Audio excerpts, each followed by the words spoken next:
Hello Philippines and hello world! Welcome to our channel Bawat Buhay May Kwento. Isang napaka-cute na love story ni Don at Tiffany ang aking ihahatid sa inyo ngayon.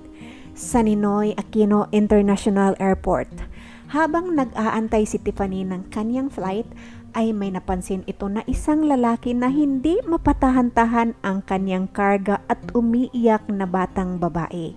Kaya nilapitan niya ang mga ito. Hi, my name is Tiffany. Pagpapakilala nito sa kanyang sarili. Hello, ako naman si Don. Matipid na sagot ng lalaki. Pasensya ka na ha, kanina ko pa kasing nakikita na umiiyak si baby. Pwede ko ba siyang mahiram? Baka sakali lang makatulong. Mahinhin na wika ni Tiffany. Nako, sobrang salamat ha. Aaminin ko, kailangan ko talaga ng tulong. Tugon ni Don. Noong inilagay ni Tiffany ang baby sa kanyang dibdib, ay tumigil kaagad ito sa pag-iyak at nakatulog din kaagad. She is so adorable. Basag ni Tiffany sa katahimikan ni Don. Oh, thank you. Salamat din sa tulong mo ha. Nakangiti ngunit may lungkot sa tinig ni Don. If you don't mind, pwede ba akong magtanong? Sambit ng dalaga. Oo naman. Dahil napatahan at napatulog mo si Bernice, pwede mong itanong sa akin kahit na ano. Nakangising sagot ni Don. Natawa naman si Tiffany. Wow, napakaganda naman ng pangalan, kasing ganda ng mukha niya. Anak mo ba itong si Bernice? Pwede mong sagutin, pwede rin namang hindi. Nakangiting wika ng dalaga. Oo naman, sasagutin ko yung tanong mo. Anak ko ang napakagandang batang yan. Nagniningning ang mga mata ni Don sa tinura nito. Asan ang mommy? Sorry sa tanong ko ha. Sabi mo kasi, pwede ko naman itanong kahit ano. Nakangiting wika ni Tiffany. Ewan ba kung saan na yung babaeng iyon. 1 year na ako walang balita sa kanya. Pati mga magulang niya ay walang alam at walang maisasagot sa akin. Kaya nagbakasyon na muna kami dito ni baby para makapagpahinga sa stress. Nakangiting saad ni Don. Mukhang maputi ang nanay nito ano? Kasi blonde si baby. Curious na tanong ni Tiffany. No, Pinoy. Ayaw sa responsibility. Pag uwi ko ng bahay ay wala na, pati mga gamit niya. Buti na lamang hindi niya kinuha si baby sa daycare center. Nagpapasalamat nga ako na umalis siyang mag-isa at hindi dinala itong anak ko. Dahil kung nagkataon, pati anak ko na wala, baka masiraan ako ng ulo. Buhay ko itong anak ko, si Bernice ngayon ang rason kung bakit ako nagsusumikap ng lalo. Nakayo kong saad ni Don. Siya nga pala Tiffany, saan ang punta mo? Tanong nito. Sa New Jersey, sagot naman ng dalaga. Ako sa Oklahoma. Anong oras ang flight mo? Sana sabay tayo para may magpatahan ulit kay Bernice kapag umiyak ito. Natatawa ngunit seryoso ang tinig ni Don. Mamayang 10 p.m. PAL, pa Japan. Then 6 a.m. to Guam. American Airlines naman, nakangiting sagot ng dalaga. Nang laki ang mga mata ni Don dahil pareho sila ng flight ni Tiffany. Wow, what a coincidence. Pareho tayo ng flight. Anong number ng upuan mo? Tanong nito. 43-A, sagot ni Tiffany. Okay, good thing. We still have enough time. Pwede ko bang mahiram yung ticket mo? I-upgrade ko lang yung mga seats natin para magkatabi tayo. Excited na wika ni Don. Ibinigay naman kaagad ni Tiffany ang kanyang ticket. Mga ilang minuto lamang ang nakalipas ay masayang bumalik si Don sa kinauupuan ng dalaga. Here is your ticket. Nang laki ang mga mata ni Tiffany sa nakita. Hala ka, Bakit naka-business ito? Nakakahiya naman, sobrang mahal ito eh. Hiyang-hiya na wika ng dalaga. Nako, baliwala yan, malaking tulong ka sa akin na makasama for Bernice. I'm sorry kung iti-take advantage kita ha. Kailangan lang talaga kita. Pasalamat nga ako na walang nagmamay-ari ng upuan sa tabi ko. Alam yata ni Lord na makikilala kita. Seryoso, ngunit excited na lahat ni Don. Napatahimik si Tiffany. Mayaman yata itong lalaking ito. Mantakin mong pati ako ay naka-upgrade sa business class? Wow, bulong nito sa kanyang sarili. Parehong natahimik at parang nagpapakiramdaman lamang ang dalawa habang nag-aantay ng kanilang flight, ngunit magkatulong sila sa pag-aalaga kay Bernice. Noong tawagin na ang kanilang flight number ay dali-daling nagsitayuan ang dalawa. Tiffany, pwede bang ikaw na ang mag-akarga kay baby? Ako na ang bahala sa mga kagamitan natin? Tanong ni Don. Tumango lamang ang dalaga habang nasa pila ang dalawa ay may nakakilala kay Don. Pare! Tawag pansin ito kay Don. Oh, John, pare, kamusta? Asaan ang punta natin? Gulat na sagot ni Don. Oh, sa Japan na kami ngayon nakabase pare. Hindi ko alam na nakapag-asawa ka na pala. Tanong ni John. Oh, this is Tiffany and ito yung baby ko si Bernice. Hi Tiffany, ang galing mo talagang pumili pare. Napakaganda ng iyong asawa. Tiffany, napakaswerte mo dito dahil mabait itong kaibigan ko. Nakangiting wika ni John. Yun lamang ang nasabi ni Tiffany at pinutol agad ito ni Don. Salamat pare ha. Sabay hawak ni Don sa balakang ni Tiffany na inagulat ng dalaga. Ngunit hindi naman ito pumalag. Pare, bago tayo maghiwalay, pwede bang magpalitan tayo ng cellphone number? Baka next month magpunta kami ng Texas. Baka pwedeng dumalaw sa inyo. Balita ko, maganda daw sa Oklahoma. Wika ni John. Nakangiti namang ibinigay ni Don ang kanyang cellphone number. Noong nasa loob na sila ng eroplano at nakaupo ang dalawa. Pasensya ka na sa akin kanina na bigla akong pinutol yung isasagot mo sana kay John ha? Paumanhin ni Don. Bakit nga ba Don? Nagtatakang tanong ni Tiffany. To tell you the truth, ayokong malaman niyang walang mami ang anak ko at medyo may pagkapilyo yung kaibigan kong iyon eh. Napansin mo bang panay ang titig sa'yo? Baka hingin pa yung number mo. Medyo ngumiti si Don sa sinabing baka hingin ang cellphone number mo. Medyo naman nailang si Tiffany sa sinabi na iyon ni Don. Maya-maya pa. Gusto mo ba sa akin ko na itatabi si baby? Tanong ng dalaga. Sobrang okay. Napapakalma mo talaga ang anak ko. Kita mo mula noong hinawakan mo ay hindi na umiiyak. Nakangiting sagot ni Don. Oh my God, ano ba itong nararamdaman ko? Bakit ang gaang-gaang ng loob ko sa mag-amang ito? Dapat di ko ito maramdaman dahil ngayon ko lang naman sila nakita. Nako Tiffany ha, huwag mong sabihing nag-aambisyon kang tunay kayong pamilya. Front lang yun ni Don. Kastigo nito sa kanyang sarili. Tiffany, pwedeng magtanong? Oo naman, pwede mo rin itanong sa akin kahit ano sasagutin ko. Nakangising sagot ng dalaga. May pamilya ka na ba? Diretsong tanong ni Don. Oo naman, may pamilya ko. Paano ako maisilang dito sa mundo kung wala akong pamilya? Agik-ik na tawa ni Tiffany. Napangiti si Don sa tinuran na iyon ni Tiffany. Sa totoo lang, di ko alam kung ma-offend ako sa sagot mo or matatawa. Why I ask this stupid question? Nakayo ko at nakangiti na wika ni Don. Binibiro lang kita. Nagbakasyon din ako sa Pinas para hulihin sa akto ang boyfriend ko.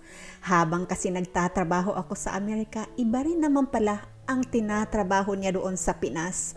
Noong una, hindi ako naniniwala sa mga kaibigan ko. Ayaw nila kasi sa mukong na iyon. Noong mami ko na ang nagsabi sa akin na dinadala ng boyfriend ko ang babae niya sa kondo namin, doon lang ako naniwala. Urgent nga ang pagka-uwi ko para lamang hulihin sila sa akto. Alam mo ba, naaktuhan ko talaga sila at syempre, nagulat. Ang nakakatawa pa ay magdi-deny pa sana. Hindi na ako humingi ng paliwanag. Pinutol ko na kaagad lahat kung ano man na mamagitan sa aming dalawa. Hindi ko na rin kinuha ang kotse ko sa kanya. Regalo ko na lamang yun sa pangluloko niya sa akin dahil ginawa niya yun before pa kami ikasal. Alam mo bang engaged kami last year?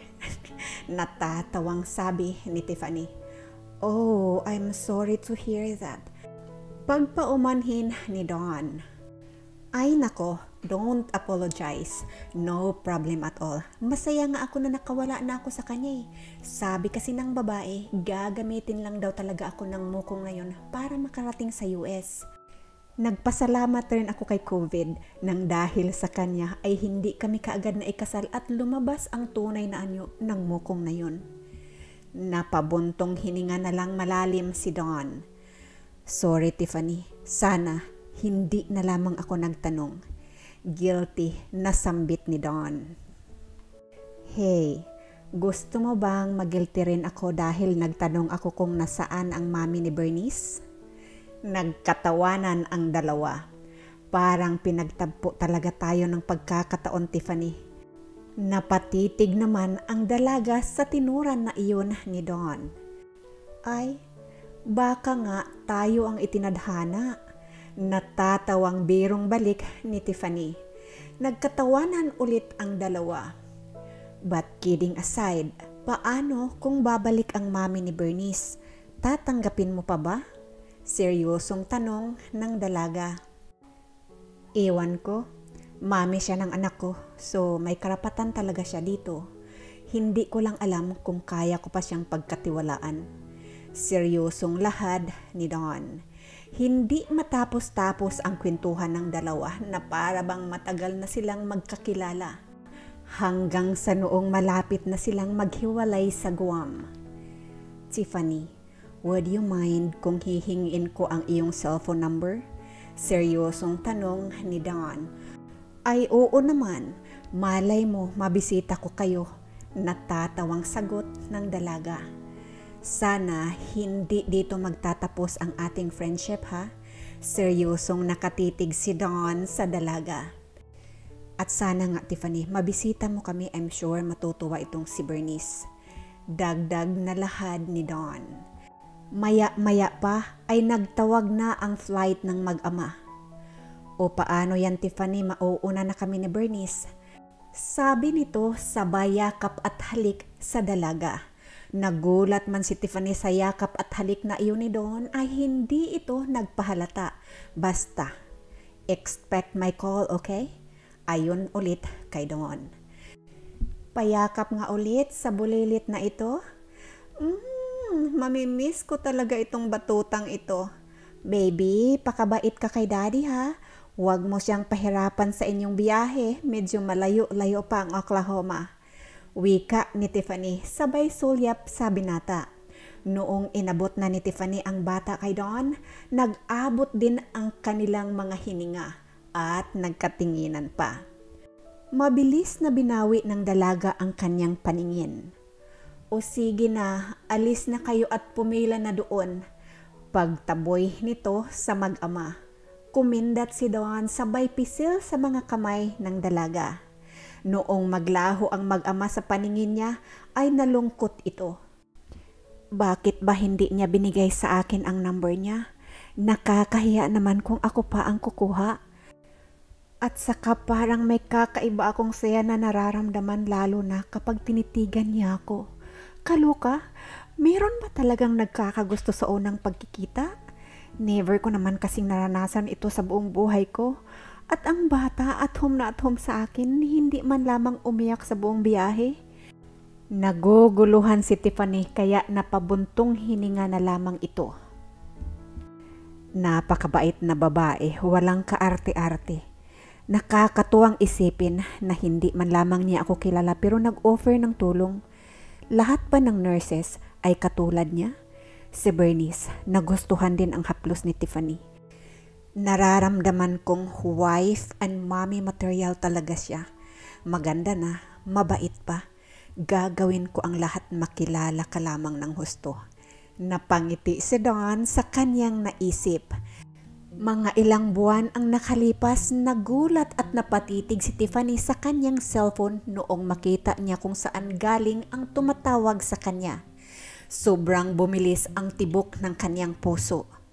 Hoy, anong nangyayari sa'yo dyan? Bakit parang natuka ka ng ahas? Tanong ni Debbie na kanyang katrabaho. Naku, bes, baka siya na to, ang area code number. Nanginginig na sambit ng dalaga sa kanyang katrabaho. Naku, bes, maghunos dili ka dyan. Baka pinag-isipan niya talaga ng mabuti kung ikaw na ba ang kanyang pakakasalan or baka naman iimbitahin ka sa kasal nila ng nanay ng anak niya. Tawang-tawa na wika ni Debbie.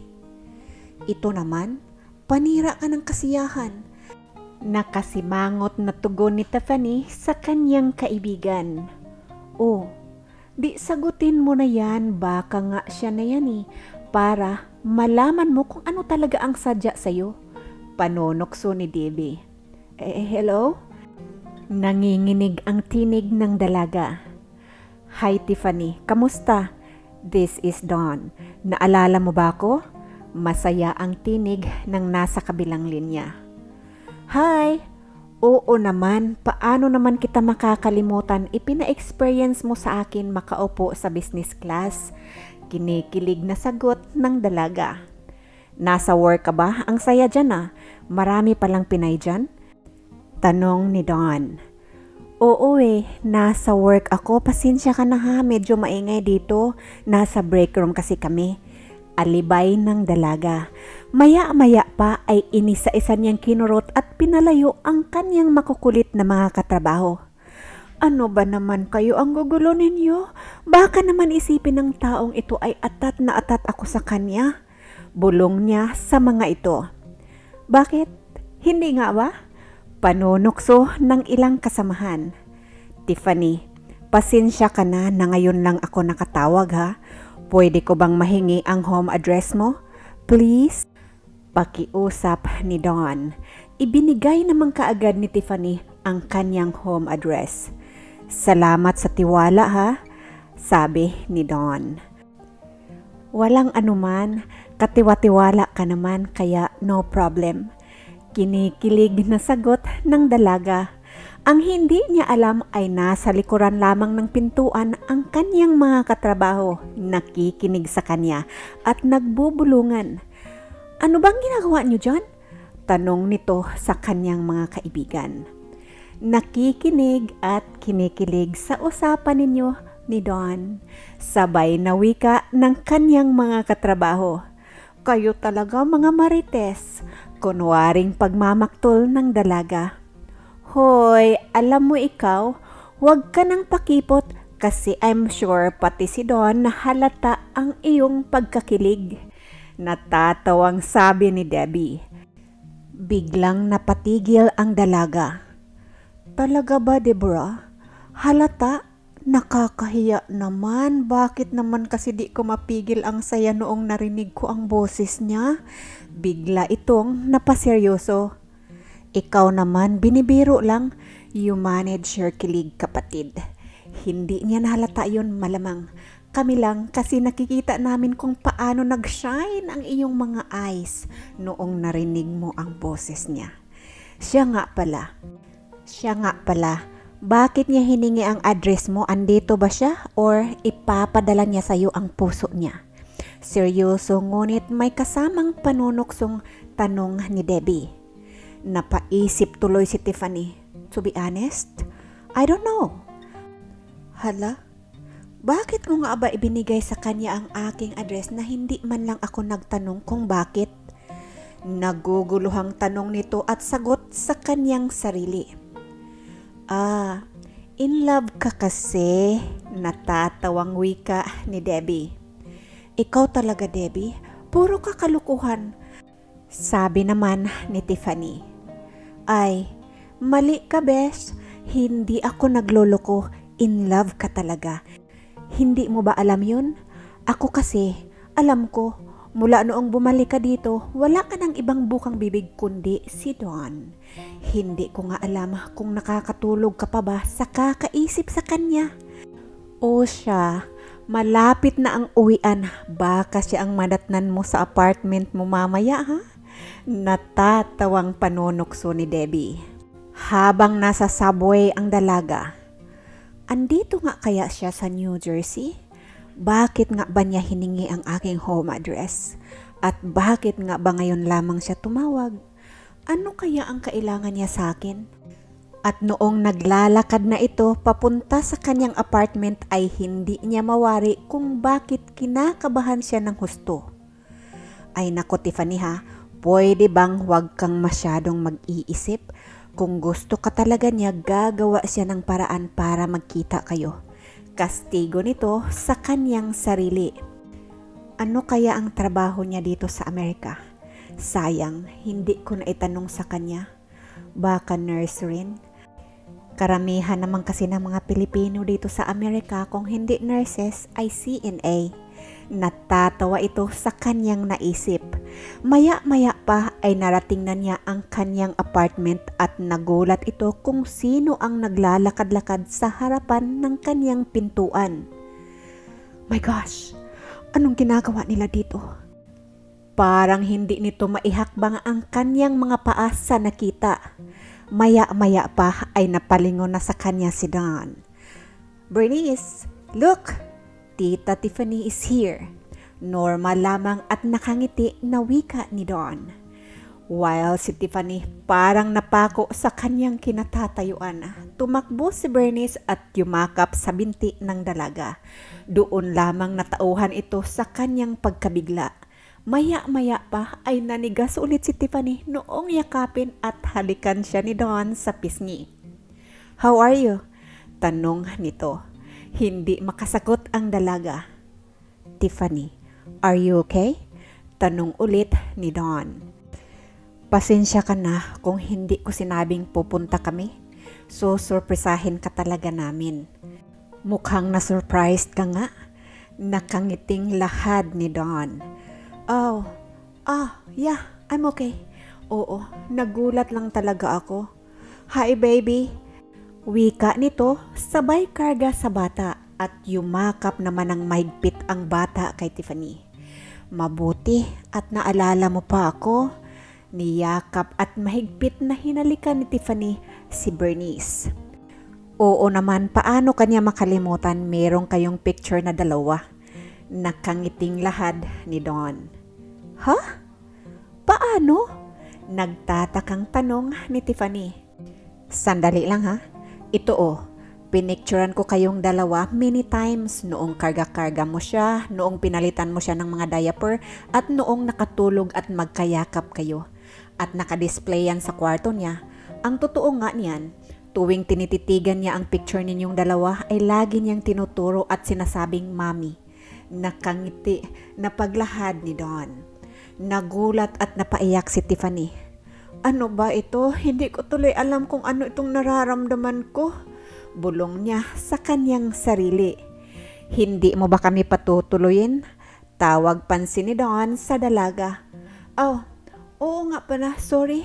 Natawa lamang si Don at inalalaya na ang dalaga at kinuha din ito ang bag sa balikat dahil karga-karga na ng dalaga si Bernice.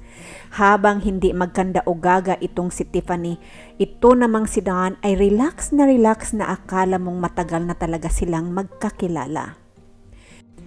Tiffany, relax. Promise, mabuti akong tao. Nakangising sambit ni Don.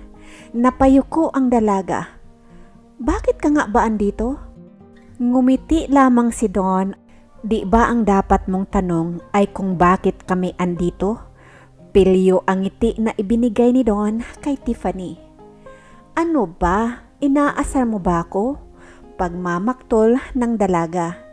Hindi, gusto ko lang mag-relax ka. Sorry kung nabigla ka sa pagsulpot namin ni baby ha. Andito kami dahil gusto namin na makilala ka ng lubusan. Seryoso na lahad ni Don. Yun lang ang ipinunta nyo dito? Ang makilala ako? Ang sweet naman. Sige, mang-asar ka lamang dyan. Ganito kasi yun. Alam mo ba kung bakit ngayon lang ako tumawag? Dahil pinag-isipan ko ng mabuti kung paano ako haharap sa'yo. Kasi dalaga ka at may anak naman ako. Hindi ko alam kung tatanggapin mo ako bilang mangliligaw mo. Naisip ko, mabuti na yung malaman mo na mangliligaw ako sa'yo. At gusto ko naman malaman kung ayaw mo sa akin dahil nga may anak na ako. Ay, grabe siya. Hindi man lang nagpaligoy-ligoy. Nangliligaw ka na ba sa lagay na yan? Magugulat sana ako pero hindi na lang kasi hindi ko naman alam kung ginugudtay mo lang talaga ako. Sagot ng dalaga. Nagtatanong pa lang ako kung tatanggapin mo ba ako bilang mangliligaw mo. Titig na titig si Don sa dalaga. Huwag mo akong titigan ng ganyan, baka bumigay ako sa'yo. Mangligaw ka muna at saka ko nasasabihin kung ayaw o gusto ko. Parang at ease na rin si Tiffany sa palitan nilang dalawa ng dialogue. Okay, i-introduce ko muna ang aking sarili. My name is Donald Garnett. Phil-Am, mas naman ako ang mami ko kaysa daddy, kaya mukhang Pinoy talaga ako.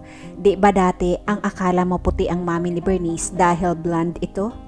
Nakuha niya yan sa dad ko. Lumaki ako sa Pinas with my mom. Lumipat lamang kami dito sa Amerika noong nag-college na ako kasi napagod na ang daddy ko pabalik-balik doon sa Pinas. May kaunti akong negosyo. Kaya kitang buhayin kahit hindi ka na magtrabaho pero hindi kita papipiliin at didiktahan kung ano ang gusto mo sa buhay. Ang gusto ko lang makasama at mahalin ka at makasama naming mag-ama. At bonus na for me dahil gustong gusto ka ng anak ko. Pwede kang lumipat ng Oklahoma. Marami rin namang mga malalaking hospital doon. Kung ayaw mo namang lumipat doon, kami ang lilipat dito. Speaking of anak, ayan, nakatulog na pala sa iyong kandungan. Mag-3 taon na yan at nakakaintindi na kahit ano ang sabihin mo. At sandali lang, ilalagay ko lang si baby sa kama. Pagputol ni Tiffany, sasabihin pa sana ni Don. Pagkalabas ni Tiffany ng kwarto, nagulat ito na hinawakan ni Don ang kanyang mga kamay. Napatingin ang dalaga kay Don na titig sa kanya. I am serious at approve ka na rin sa mga parents ko. Dito na parang nataranta si Tiffany. Sandali lang, ang bilis mo naman, nang luloko ka lang yata eh, sabi nito. Darling, sa palagay mo ba, lilipad ako dito, dala ang anak ko para lamang lukuhin ka? Mahal na mahal kita at mahal ka ng anak ko. Nakita mo naman, tumakbo ka agad si Bernie sa'yo at yumakap ng pagkahigpit-higpit. Sa palagay mo ba, nadiktahan ko ang anak ko na gawin yun? Paano kaya niya nakilala? Kasi nasa kwarto niya ang picture ninyong dalawa. Sandali lang. Ang bilis mo naman, nang luloko ka lang yata eh. Parang bata na bigkas ni Tiffany. Darling, sa palagay mo ba, lilipad ako dito dala ang anak ko para lukuhin ka? Seryoso ako, mahal na mahal kita at mahal na mahal ka ng anak ko. Nakita mo naman 'di ba, tumakbo at yumakap kaagad sa'yo si Bernice. Noong kargahin mo nga ay mahigpit ang yakap sa'yo eh. Sa palagay mo ba, nadidiktahan ko ang anak ko na gawin yun? Paano kanya nakilala? Kasi nga nasa kwarto niya ang pictures ninyong dalawa. At alam mo ba, noong napatahan mo siya at noong magkayakap kayong natutulog, sinabi ng puso ko na ikaw ang babae para sa amin ng anak ko. Mahabang paliwanag ni Don. Sandali lang, paano kung sakali man tanggapin ko yung sinasabi mong pagmamahal sa akin? Paano kung babalik ang mami ni Bernice? Paano kung guguluhin tayo? Nalilitong tanong ni Tiffany. Ngayon, makahinga na ako ng maluwag, mukhang may pag-asa ako sa'yo. Nakangiti na sambit ni Don. Ang akala mo lang, relaxed ako? Nininervous pa ako kaysa iyo dahil ako ang magtatapat. Nilakasan ko lang talaga ang loob ko at kinapalan pati mukha ko. Ang totoo, nanginginig ako habang tinatawagan ka kanina. Hindi naman mamas boy ako, no? Pero payo talaga sa akin ni Mami na dapat personal akong magtapat sa'yo at sadyang pinadala si Bernie sa akin para may panangga ako. Dahil naramdaman ko na malakas ang koneksyon ninyong dalawa. Noong tinanong ko nga siya kung gusto niyang puntahan si Mami Tiffany, yes daddy kaagad ang sagot niya. At ang sabi ni Mami, para daw ako magkalakas ng loob na humarap at magtapat sa'yo, dapat daw isama ko ang anak ko. Natawa si Tiffany sa sinabi na iyon ni Don. May nakakatawa ba sa sinabi ko? Nakakunot noong tanong ni Don. Oo, para kang bata. Sige na, naniniwala na akong totoo ang mga sinasabi mo. Sagot naman ni Tiffany. Noon bang nagkahiwalay tayo sa Guam, kahit minsan ba naisip mo kaming mag-ama? Seryosong tanong ni Don sa dalaga. Hindi. Nang laki ang mga mata ni Don. Anong reaksyon ba yan? Tawang wika ng dalaga. Hindi na kayo nawala sa isipan ko. Ang totoo nga niyan, mas madalas akong nag-o-overtime para lamang makalimutan ko ang lungkot.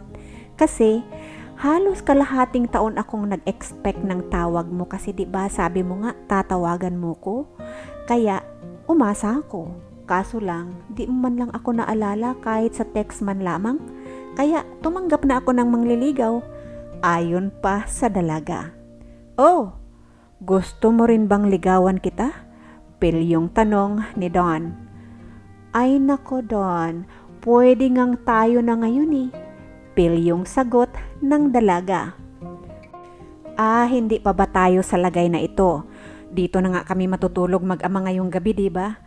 At baka naman pwedeng tumira kami dito hanggang sa makakita ako ng bahay for us. Seryoso ang mukha ni Don. Hoy Don, are you serious? Seryosong tanong naman ni Tiffany. Yes. Do I look like I'm joking? Kung okay lang naman sa'yo, anyway, since tayo na, ipagtatapat ko na rin sa'yo ang totoo. Hoy, sandali lang. Bakit mo sinasabing tayo na? Ayon kay Tiffany. Di ba, sinabi mong pwede na nga tayo na?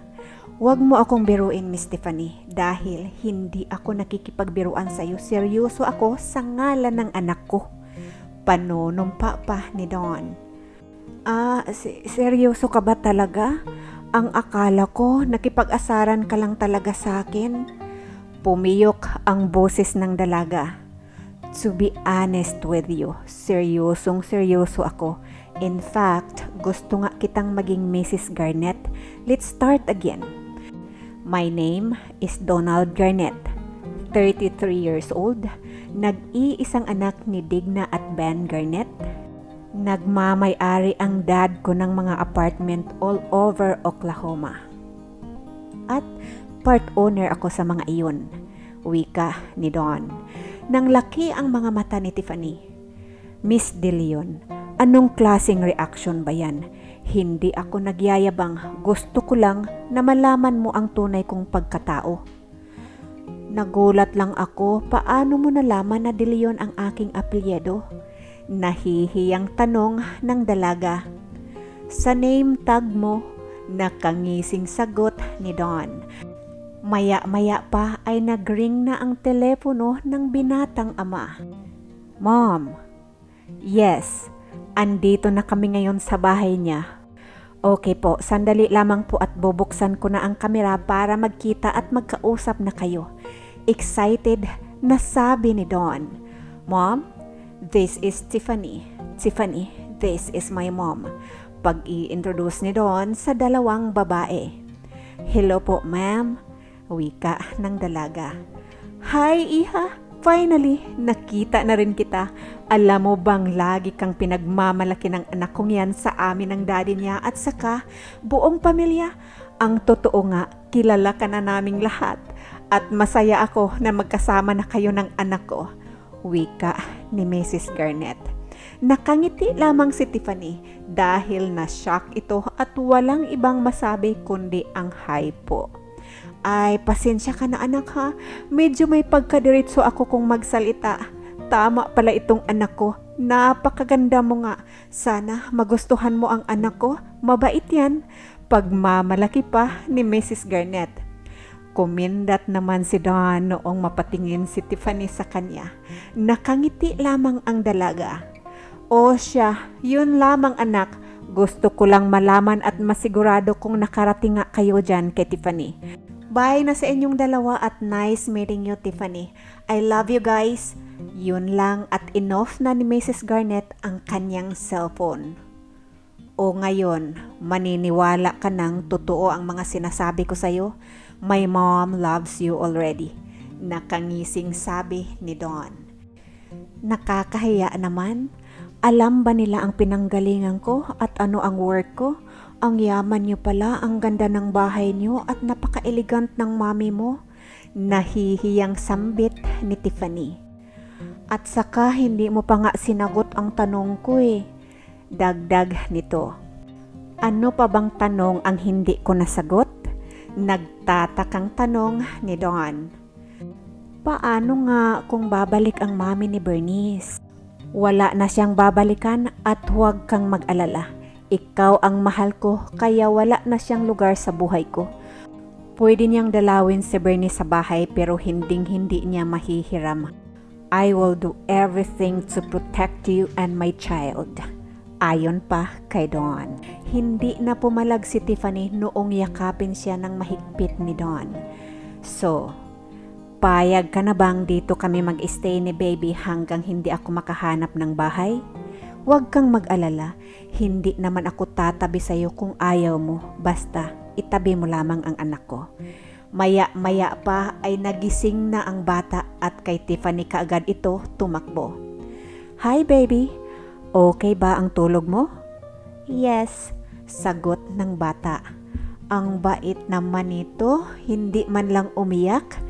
Paghanga ni Tiffany kay Bernice. Oo, hindi talaga umiiyak yan pagkagising.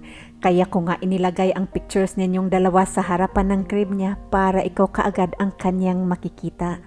Masayang pagbabalita ni Don. Ay, nakakataba naman ng puso. Thank you for loving me, sweetheart, sabi ni Tiffany. You're welcome, sagot naman ni Don. Para namang kay Bernice yung sinabi ko, hindi para sa'yo. Irap ng dalaga. Okay lang yan, si Bernice at ako ay iisa. Natatawang sagot ni Don sa dalaga. Pero 1 AM na, kung kailan tayo matutulog saka naman nagising ang bulinggit na ito.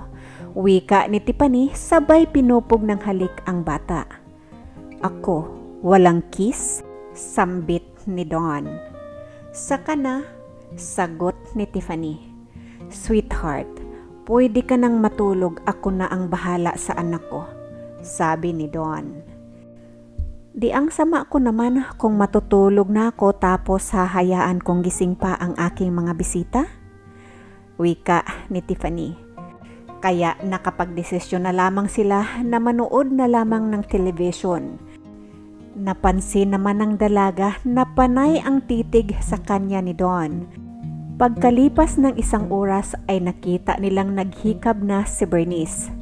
Mukhang inaantok na ang ating prinsesa.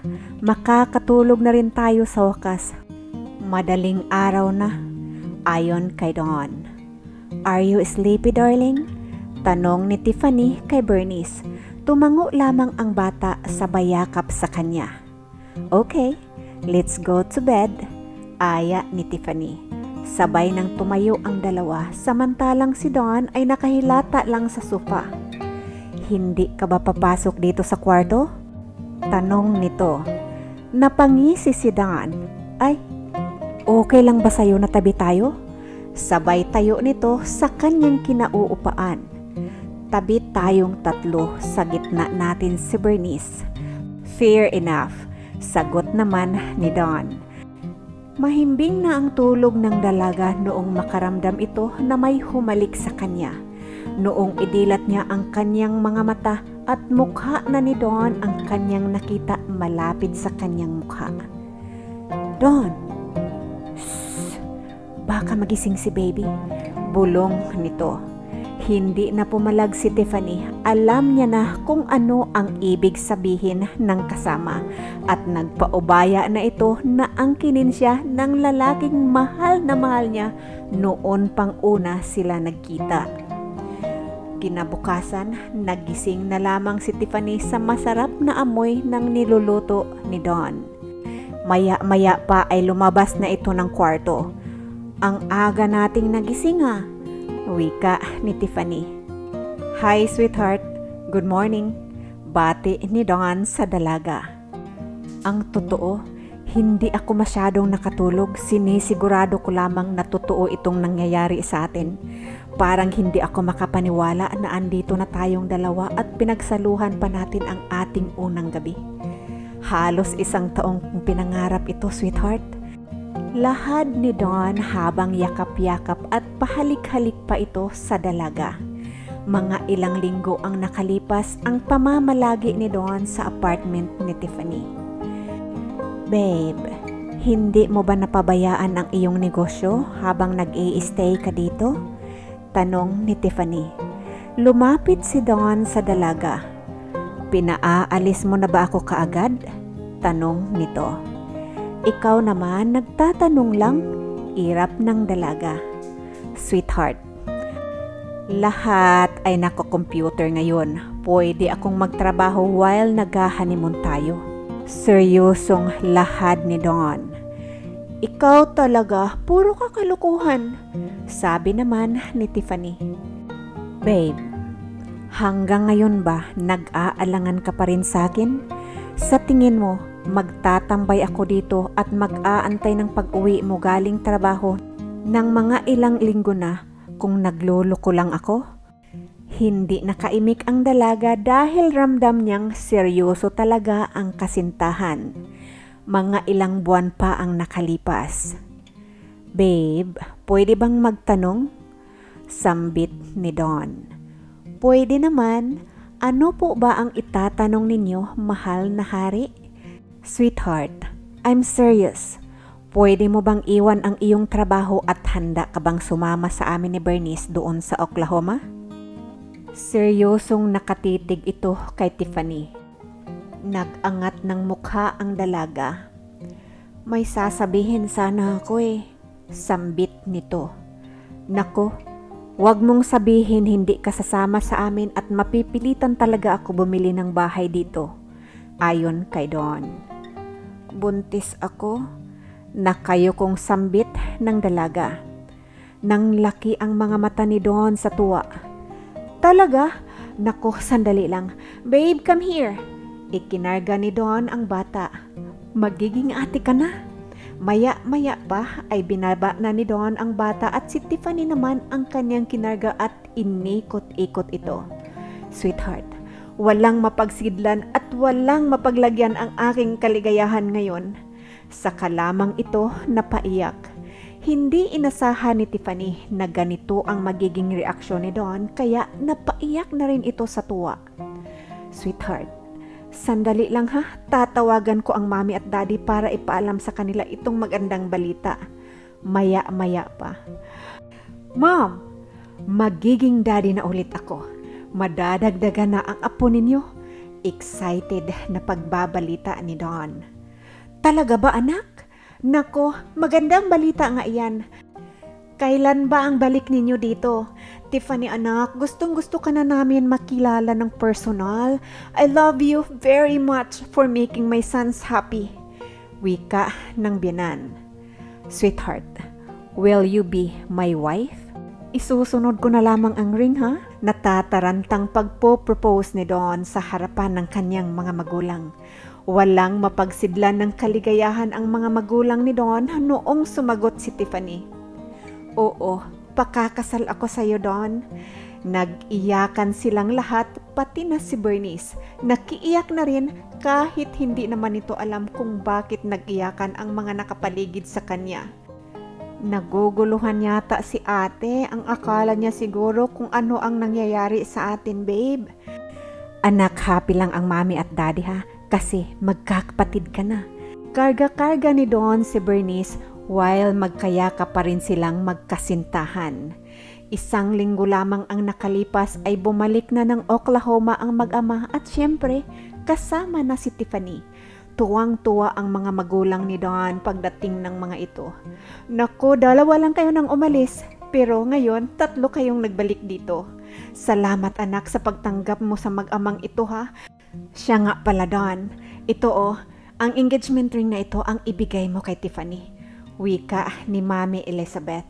Parihong nagulat ang dalawa dahil sa ganda ng wedding ring. Mami, nawika ni Dawn. Iho, wala na bang ibang magmamana niyan kundi ikaw lang? Ngayon na natagpuan mo na ang babaeng iyong haharap sa dambana, kaya ibibigay ko na rin ito sa iyo. Maluha-luhang wika ni Mami Elizabeth. Hindi makapaniwala si Tiffany sa kabaitan ng kanyang magiging mga biyenan. Sobrang saya naman ng mga ito sa pagdating ng dalaga sa kanilang bahay. Wala silang isinayang na panahon, inihanda nila kaagad ang kasalan ng dalawa. Tita, ayoko po ng magarang kasalan, nahihiyang wika ng dalaga. Iha, pagbigyan mo na kami, nag-iisang anak namin si Dawn at papasalamat na rin sa iyo dahil tinanggap mo ang anak ko kahit may anak na siya. Kaya, pagbigyan mo na ako, gusto ko maging memorable sa iyo ang araw ng kasal mo. Kaya gusto ko sana maranyang kasalan. Paglalambing na wika ni Mami Elizabeth. Sweetheart, huwag ka nang mahiya, special day mo ito, kaya gusto lang ni Mami ibigay sa iyo lahat ang nararapat para sa iyo. Sabat naman ni Dawn. Sige po, kayo po ang bahala. Iha, makakarating kaya ang iyong mga magulang? Tanong ni Daddy Rob. Wala na po akong papa, si mama na lamang po at wala rin po akong kapatid. Sa palagay ko po, hindi pupunta ang mami kasi po dahil nga po sa pandemic. Malungkot na sagot ng dalaga. Anak, pwede naman kayo magpakasal ulit ni Dawn sa Pinas pag okay na ang panahon. Sa ngayon, kailangan natin talagang magpakasal bago lumaki ang tiyan mo. Wika ulit ni Mami Elizabeth. 3 buwan lamang ang paghahanda ng pamilya Garnett sa pinakahihintay na kasalan ni Tiffany at Dawn. At doon ito iginanap sa malawak na backyard ng mga Garnett. The day before kasal ay nagpa-ultrasound si Tiffany. Naiyak si Dawn nang mapag-alamang lalaki ang pinagbubuntis ng mapapangasawa. Grabe, sobrang biyaya itong ibinigay ni Lord sa akin. Ngayon, naniniwala na akong mabuti nga akong tao para makatanggap ng grasya na to. Umiiyak ngunit nakatawang wika ni Dawn.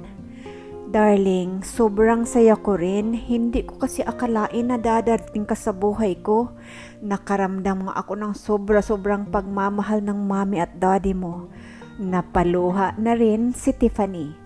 Kinabukasan sa araw ng kasal ng dalawa, nagtataka ito kung bakit hindi siya pinapalabas ng kwarto hanggang sa pagdating ng tamang oras ng kanilang kasal.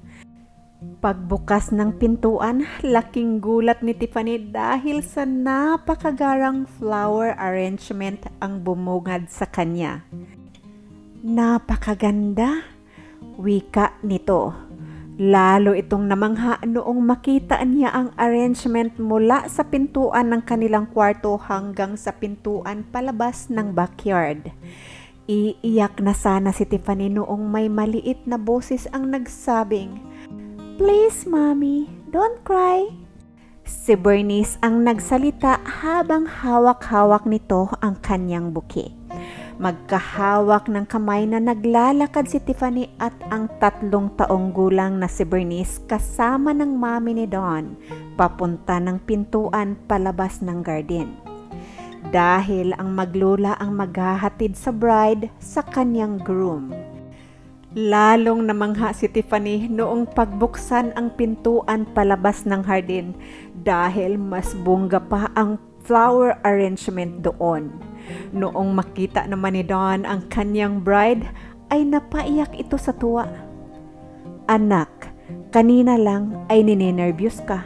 Ngayon naman ay umiiyak ka. Natatawang sambit ni Daddy Rob. Bumuntong hininga ito. Sobra, lahat yata tayong ikakasal sa mahal natin ay iyan ang mararamdaman. Nakangiting sagot ni Daddy Rob. Sobrang saya ng lahat sa araw na iyon. Si Bernice ay nakatulog before pa mag-aido ang mag-asawa. Isang hapon, galing si Tiffany magsundo sa bata nang manotis nitong may babaeng nakaupo sa kanilang porch at may dala itong traveling bag. Noong nakaparada na ang sasakyan ni Tiffany sa kanilang driveway, ay bigla itong kinabahan dahil Pinay ang babae. At mukhang walang ligo at hindi maganda ang anyo. Hindi kaya ito ang mami ni Bernice? Ito kaagad ang kanyang naisip. May takot na naramdaman si Tiffany kaya minabuti nitong tawagan ang kanyang asawa. Yes, sweetheart, may kailangan ka? Sagot ni Don sa kabilang linya ng telepono.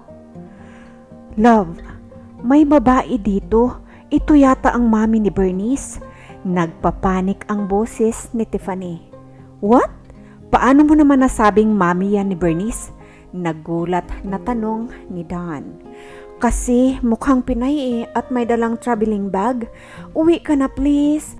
Tarantang pakiusap ni Tiffany sa kanyang asawa. Okay, uuwi ako ngayon din.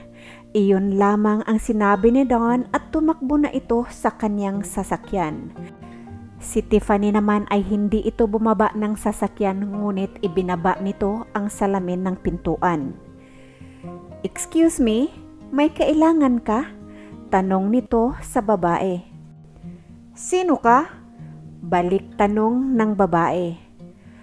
Ako si Tiffany, may kailangan ka ba? Tanong niya ulit dito. Kailangan ko lang makapasok dyan sa loob ng bahay. Ako si Penelope, asawa ako ni Don, may-ari ng bahay na ito.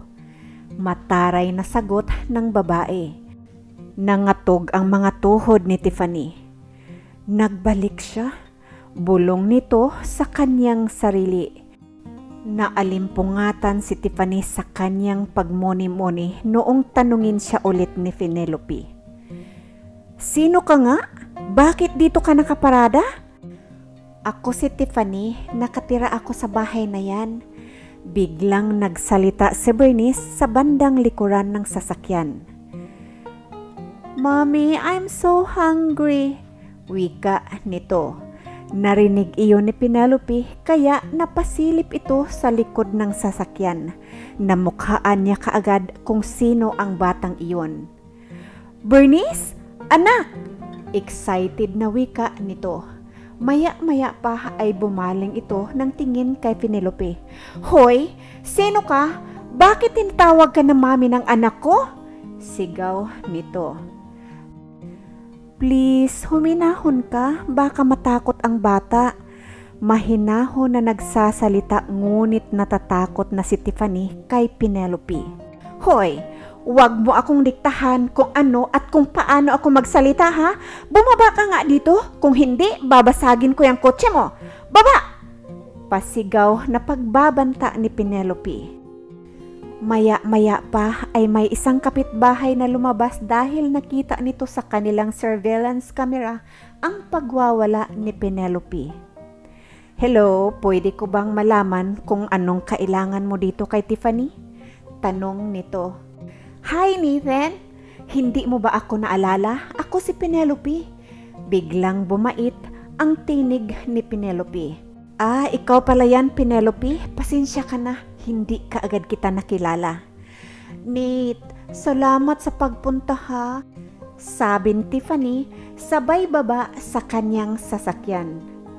Buntis ka? Tika muna, kanina lang narinig ko na tinawag ka ng mami ng anak ko. Malandi ka! Nabigla si Tiffany sa bilis ng pangyayari at pagkasabunot sa kanya ni Penelope. Hindi ito nakalaban at natumba sa sahig, ngunit maagap naman si Nathan at nahablot niya kaagad si Penelope. Penelope, ano ba itong ginagawa mo? Buntis si Tiffany, baka makunan. Dahil sa kaguluhan na iyon, umiyak si Bernice. Tinangka sanang tumayo ni Tiffany ngunit hindi ito nakatayo sa sobrang sakit ng kanyang balakang. Dinala ni Nathan si Penelope sa loob ng bahay niya para pakalmahin. At iyon din ang pagdating ni Dawn. Dali-dali itong bumaba sa kanyang sasakyan noong makita niyang nakaupo sa driveway ang kanyang asawa na tila nag-alumpihit sa sakit. "Sweetheart, anong nangyari?" Sabay alalay sa asawa para itayo sana ito. Laking taranta ni Dawn nung makita niyang duguan si Tiffany. Kaya dali-dali itong kinarga at isinakay ang asawa sa kanyang sasakyan. "Dad, si Bernice umiiyak, kunin mo please." Mahinang sambit ni Tiffany. Dali-dali ring kinuha ni Dawn ang bata at itinakbo na sila sa hospital. "Sweetheart, hang in there, okay?" Hindi na nakasagot si Tiffany. Unti-unti na itong nawala ng malay. "Sweetheart, lumaban ka ha?" Maya-maya pa ay naisip na ni Dawn na tawagan ang kanyang ina. "Mami, sa hospital na lamang kayo dumiretso ni Daddy. Papunta na kami doon." "Hindi ko po alam kung ano talaga ang nangyari. Naabutan ko si Tiffany nakaupo sa ground. Duguan."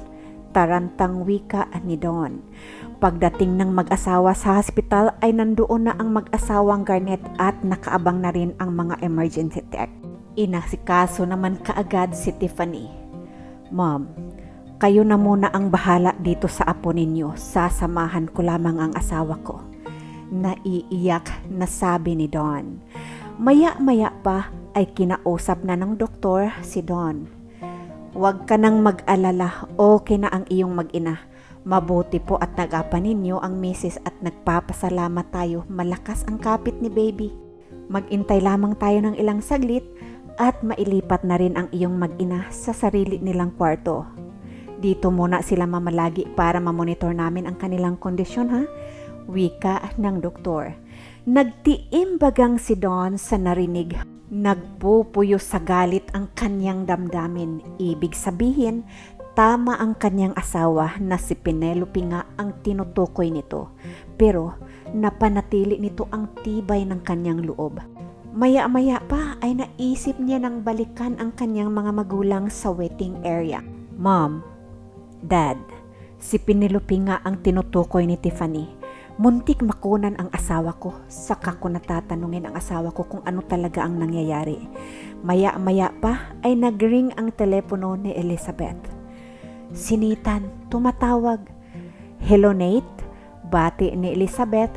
Gusto ko lamang malaman ninyo na andito sa bahay si Penelope." "Anak kausapin mo si Nathan. Nasa bahay niya daw si Penelope," sabi ni Mami Beth sabay abot ng cellphone kay Dawn. "Nate, nakita mo ba kung ano ang nangyari?" "Oo Dawn," maiksing sagot ni Nathan. "Please, wag mong paalisin yan. Pupunta ako ngayon," sabi ni Dawn. "Mom, tatawag ako ng pulis. Ipapahuli ko ang babaeng yun. Kailangan makulong siya sa ginawa niya sa mag-ina ko." Namumula sa galit ang mukha ni Dawn. "Anak, huwag kang padalos-dalos. Antayin mo munang magising ang asawa mo," payo ni Mami Beth. "Mom, muntik mawala ang anak ko. Kailangan niyang managot." "Kayo na muna ang bahala dito ha. Tawagan niyo na lamang ako kung ano ang development," sabi nito. Noong marating ni Dawn ang bahay ni Nate. "Dawn, ano ba itong ginagawa mo sa akin? Bakit ka ng babae?" Umiiyak na wika ni Penelope. Sasampalin na sana ni Dawn si Penelope, ngunit maagap ang mga pulis. "Sir, huwag niyong padapuin ang mga kamay mo sa kanya. Mahahanapan ka ng butas niyan sa kaso na isasampa mo dito." "Teka muna, bakit may mga kasama kang pulis? Nanay ako ng anak mo at ipapapulis mo talaga ako? Di ba ako dapat ang magrereklamo dahil ng babae ka at buntis pa?" Nanggigigil na wika ni Penelope. "You are out of your mind. Wala akong dapat ipaliwanag sa'yo, Chief. Salamat po sa inyong pagtugon sa tawag ko. Please, dalhin nyo na yan. Kayo na ang bahala sa kanya." Si Nate po ang nakasaksi sa lahat. Siya na lamang ang kausapin ninyo.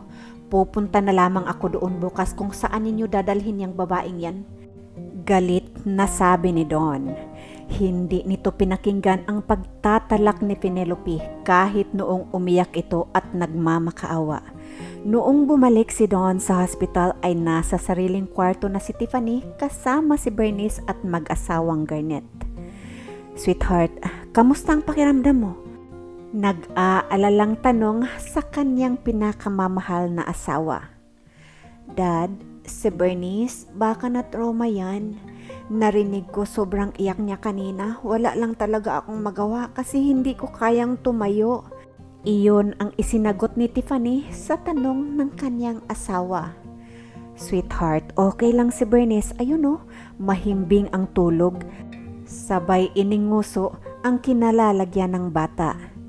Anak, kailangan magpahinga niyang asawa mo. Mamaya-maya uuwi na rin kami, isasama na namin si Bernice. Pababalikin ko na lamang ang daddy mo dito para dalhan kayo ng inyong mga pangangailangan. Wika ni Mami Beth. Salamat, Mom. Sabi ni Don, sabay yakap at halik sa kanyang mga magulang. 3 linggong nanatili si Tiffany sa hospital at kahit minsan, hindi ito iniwan ni Don ang kanyang mag-ina.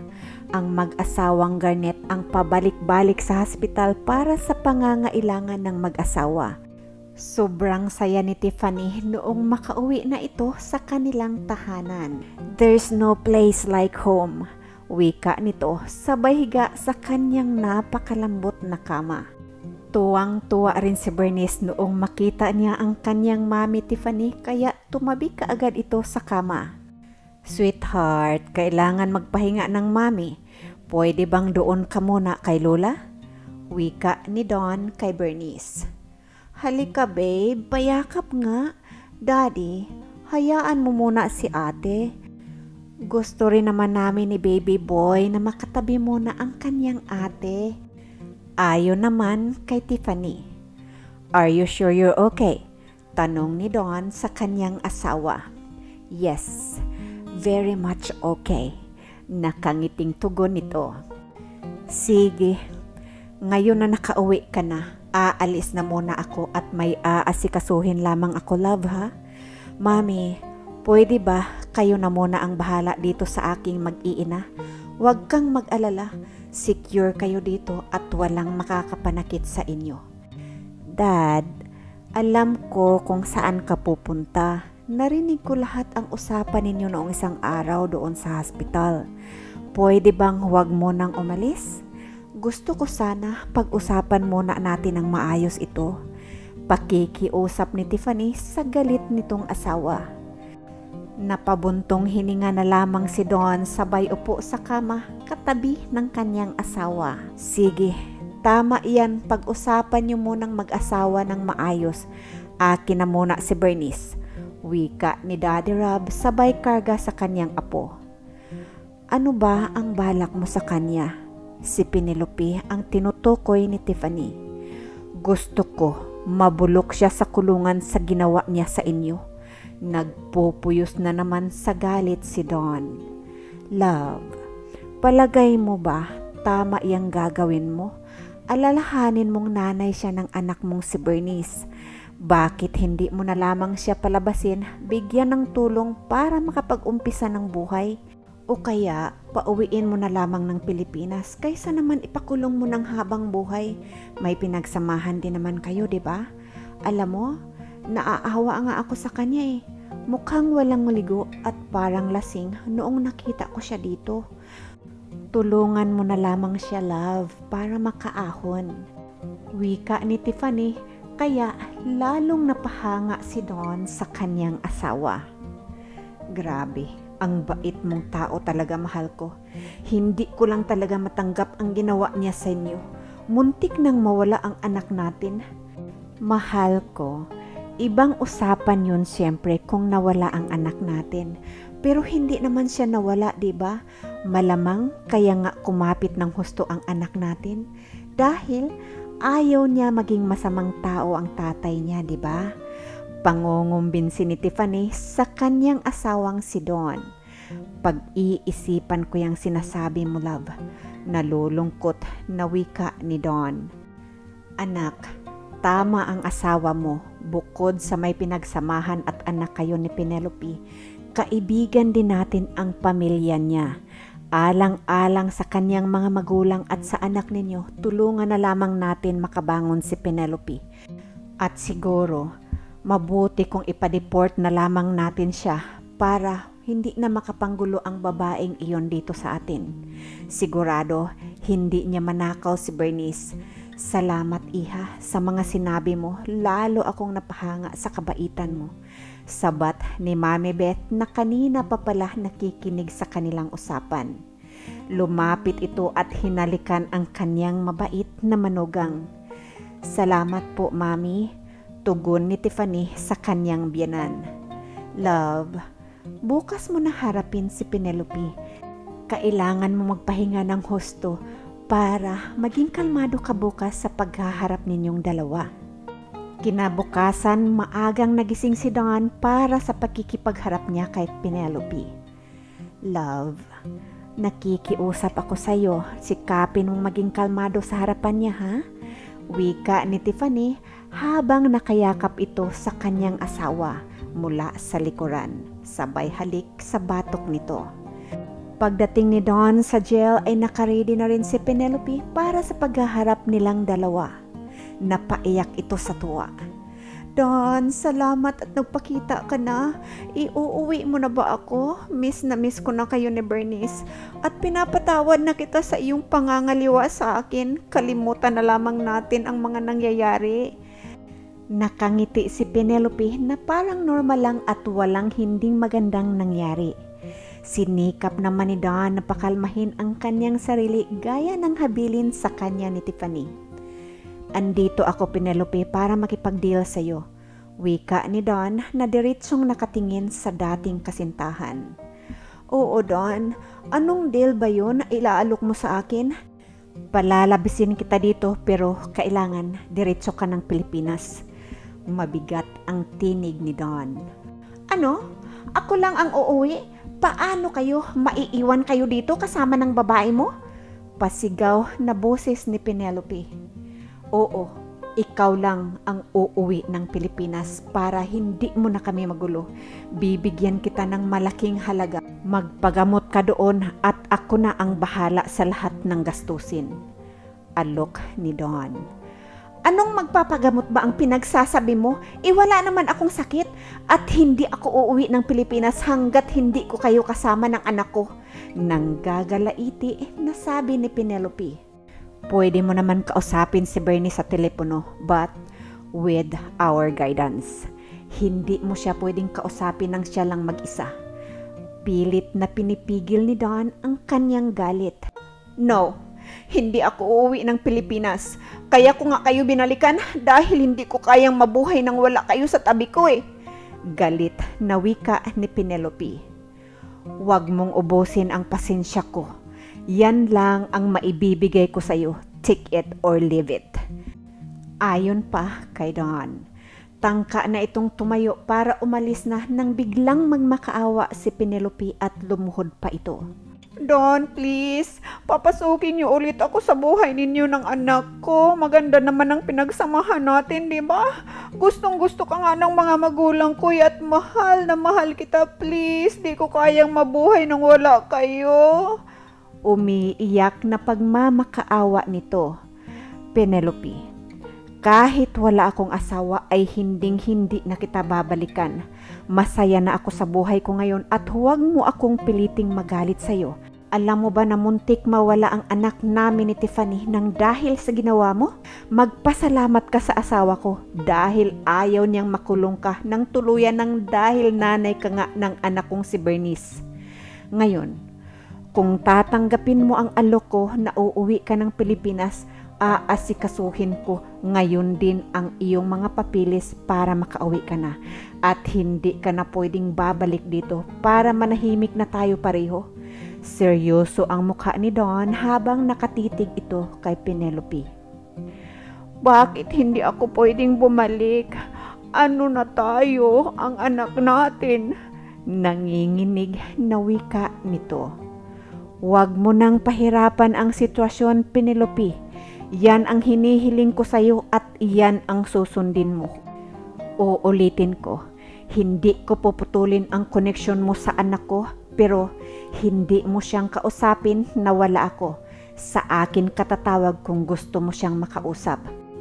Sa kauna-unahang pagkakataon ay nakita ni Penelope ang tunay na galit ni Don, kaya sinang-ayunan na lamang nito ang sinabi ng dating kinakasama. Payag na akong umuwi ng Pilipinas. Please, huwag mo lamang ako ipa-deport. Nakakahiya naman kasi. Madadamay pa ang mga magulang ko sa kahihiyan. Okay, ikukuha na kita ngayon ng ticket at idediretso na kita sa airport at pai-escortan kita sa lahat ng iyong stopover. Seryoso na saad ni Don. Tumango lamang si Penelope. Pagkabook ng flight ay tinawagan kaagad ni Don ang kanyang asawa. Sweetheart, pumayag ng umuwi ng Pilipinas si Penelope, kaya idediretso ko na ito doon sa airport kapag na-release na siya dito sa jail, ha? Okay, love, mag-ingat ka, ha? I love you. Punong-puno ng pagmamahal na sambit ni Tiffany. Noong nasa airport na si Don at Penelope. Don, pwede bang makausap ang anak ko? Pakiusap nito. No, not now. Gusto ko, pag makipag-usap ka sa anak ko, nasa maayos ka na. Ayusin mo muna iyang sarili mo bago ka humarap sa kanya dahil na-trauma yung bata sa ginawa mo. Walang nagawa si Penelope kundi ang sumang-ayon sa kondisyon ng dating kinakasama.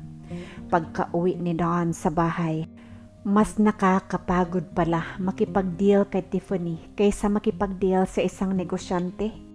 Lahad ni Don sa kanyang asawa.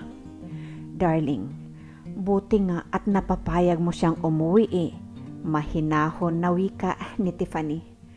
She don't have a choice. Ngayon, hindi na tayo matatakot dahil hindi na yon makakabalik dito. Sinabi ko nga pala sa kanya na saka ko na siya bibigyan ng malaking pera kapag maayos na ang buhay niya. Dagdag na sabi ni Don. Pagkalipas ng 2 araw ay tumawag kay Mami Beth ang mami ni Penelope. Gusto ko lamang ipapaalam sa inyo na dumating na dito ang anak ko at balak naming iparehab ito ayon sa mami ni Penelope. Kaya inabot nito ang cellphone kay Don. Ako na po ang bahala sa lahat ng gastusin at kailangan ni Penelope, tita. Wika ni Don. Anak, ang pagpauwi at hindi mo tuluyang pagpakulong sa anak ko at ang pagpayag na makausap niya si Bernice ay malaking bagay iyan para sa amin. Huwag ka nang mag-alala, asikasuhin mo na lamang iyang bago mong pamilya. At kami na ang bahala dito sa anak namin. Mga ilang buwan pa ay tumawag ulit ang ina ni Penelope kay Don. Tita, napatawag po kayo. Kamusta si Penelope? Iyan nga ang itinawag ko sa iyo, iho. Tumakas si Penelope sa rehab, walang nakakaalam kung saan ngayon ang anak ko. Nawawala si Penelope? Kailangan ma-check na kaagad sa immigration, baka bumalik yun dito. Iho, hindi nakalabas ang anak ko. Nag-aalala ako sa anong ginawa ng batang iyon. Pag-aalala nito. Noong malaman ni Tiffany ang pagtakas ni Penelope, ay nahintakutan ito. Love, paano na kung balikan niya tayo at baka kunin niya si Bernice? Takot na wika ni Tiffany. Mga ilang taon din ang lumipas na walang balita kay Penelope. Sa kabilang banda ay namuhay ng masaya ang pamilya ni Don at Tiffany. Ngunit biglang sumulpot si Tiffany noong sumapit ang 18th birthday ni Bernice. May kasama itong matipunong lalaki at mukhang mayaman. Laking takot ni Tiffany nang mabukhaan niya kung sino ang kanilang panauhin. Penelope, anong ginawa mo dito? Huwag kang matakot, Tiffany. Andito ako dahil special day ng anak ko. Huwag kang mag-alala, hindi ako lalapit sa kanya at hindi rin ako magpapakilala. Dito lang ako sa gilid, ayon kay Penelope. Nang lisik naman ang mga mata ni Don noong makilala nito kung sino ang kausap ng kanyang asawa. "Anong ginagawa mo dito?" tanong kaagad ni Don. "Please, hindi na naman ako manggugulo eh. Mahabang panahon naman na hindi ko nakita ang anak ko. 18th birthday niya naman ngayon.